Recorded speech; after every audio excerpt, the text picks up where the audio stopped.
भूतिया हवेली का रहस्य। गांव के बाहर एक पुरानी हवेली थी जिसके बारे में कहा जाता था कि वहां अजीब अजीब आवाजें आती हैं और जो भी वहां गया वो कभी लौटकर नहीं आया।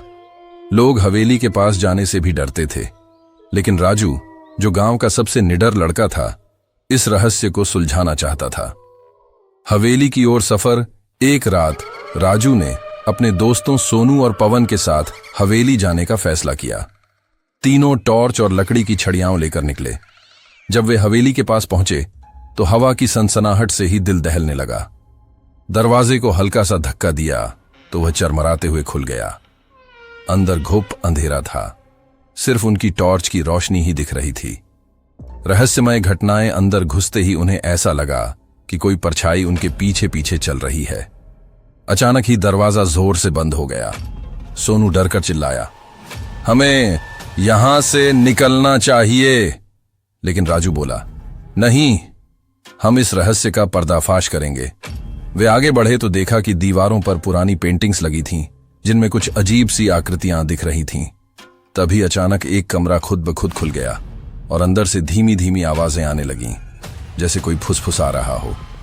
तीनों का दिल जोरों से धड़कने लगा। रहस्य का खुलासा राजू ने हिम्मत करके कमरे में कदम रखा तो वहां एक बूढ़े आदमी की परछाई दिखी। वह धीरे धीरे उनके पास आने लगा। पवन डरकर पीछे हट गया, लेकिन राजू ने टॉर्च की रोशनी तेज की और जोर से पूछा, तुम कौन हो? बूढ़े आदमी ने जवाब दिया, मैं इस हवेली का मालिक हूं, लेकिन कुछ धोखेबाज लोगों ने मुझे मार दिया और मेरी आत्मा यहां भटक रही है। मैं चाहता हूं कि मेरी मौत का बदला लिया जाए।